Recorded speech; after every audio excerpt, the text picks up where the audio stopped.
சர்ப்பமானது ஏவாளை வஞ்சித்தது போல உங்கள் மனது, புதிய ஏற்பாட்டு விசுவாசிகளே, ரட்சிக்கப்பட்டவர்களே, உங்கள் மனது வஞ்சிக்கப்படாதபடிக்கு எச்சரிக்கையாயிருங்கள் என்று பவுல் எழுதுகிறார். அதுவும் என்ன சொல்றார்?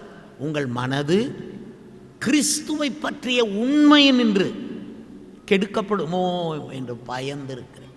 கிறிஸ்துவை பற்றிய உண்மை இன்றைக்கு தமிழகத்தில் மறைக்கப்பட்டிருக்கிறது. கிறிஸ்து இயேசு என்று சொன்னால் மத தலைவர் என்று எண்ணுகிறார்கள். கிறிஸ்மஸ் அன்றைக்கு வாழ்த்துக்களை சொல்வது போதும் என்று எண்ணுகிறார்கள். அவர் மத தலைவர் கிடையாது, உலக ரட்சகர். ஹல்லேலூயா. உன்னுடைய ரட்சகர், என்னுடைய ரட்சகர். தமிழ்நாட்டில் தனிப்பட்ட ஒவ்வொரு மனிதனுடைய ரட்சகர் கர்த்தராகிய இயேசு கிறிஸ்து.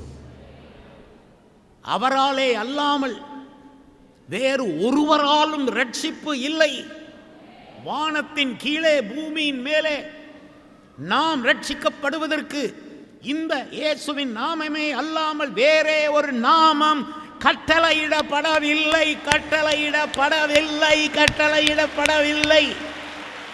இயேசுவை பற்றிய உண்மைகள் நிறைய இருக்கு. அது நீங்கள் மத்தேயு, மார்க்கு, லூக்கா, யோவான் நிருபங்கள் இதெல்லாம் வாசித்தீங்கன்னா இயேசுவை பற்றிய உண்மையை. ஆனால் வஞ்சிக்கிற ஆவி உங்கள் மனதை வஞ்சித்து உங்கள் மனோராஜ்யத்துக்குள்ளேயே பிரச்சனையை உண்டாக்கி பைபிளை வாசிக்கவே விட மாட்டாங்க. நீங்கள் பைபிளை வாசித்தா ஜெயிச்சிருவீங்க தெரியும், வாசிக்க விட மாட்டேன். ஞாயிற்றுக்கிழமை மட்டும் பைபிளை தூக்கிட்டு ஓடி வர்றது மட்டும்தான் அது பிசாசு. அது அவனுக்கு கவலையே இல்லை. பைபிள் ஒரு உணவு, பைபிள் ஒரு தெய்வீக சரித்திரம், பைபிள் ஒரு ஜீவன், பைபிள் ஒரு ஜீவ அப்பம். அதை நம்ம புசிக்கணும், உள்ளு கொண்டு போகணும். பிரியாணியை சாப்பிடணும், அப்போ தான் அது வயிறு நிறைஞ்சி பசி ஆறும்.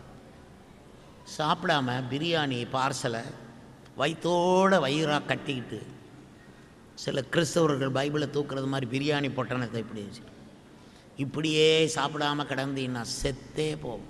அதுக்குத்தான் தேவனுடைய வார்த்தை வாசித்து யோசித்து நம்ம ராஜ்யத்தை வசன ராஜ்யமாக மாற்றணும். அல்லேலூயா, அல்லேலூயா, அல்லேலூயா. மனைவி புருஷனை பார்த்து கேட்கணும், இந்த விஷயம் பண்ண போகிறோமே உங்கள் மனசில் என்ன வசனம் வருது? புருஷன் மனைவியை பார்த்து கேட்கணும். பிள்ளைகளை ஸ்கூலுக்கு அனுப்புகிறோம், இன்றைக்கி மைண்டில் என்ன வசனம் வருது? மனோராஜ்யத்தில் என்ன வசனம் வருது? இல்லை ஏன் மனராஜ்யத்தில் ஒன்றுமே இல்லை, அதனால் பாஸ்ட்டு போய் ஜெபம் பண்ணிட்டு போவோம். ஏன் சார் நீங்கள் எவ்வளோ நல்லவங்க, இப்படி செய்யலாமா? நீங்கள் காணிக்கை கொடுக்குறீங்க, சந்தோஷம், ஊழியம் நடக்கு. ஆனால் இப்படி வாழ்கிறதா? உங்கள் மனோராஜ்யத்தில் கோட்டை கட்டணும். ஒருவன் ஒரு கோபுரத்தை கட்ட மனதுள்ளவனாக இருந்தால் செல்லும் செலவை கணக்கு பார்க்க கடவன் என்றார். துதியின் கோட்டை ஆலயம் புதிய பேருந்து நிலையம் அருகில், திருநெல்வேலி 620007 தமிழ்நாடு, தென்னிந்தியா. இணையதள முகவரி www.fortopriceministries.org.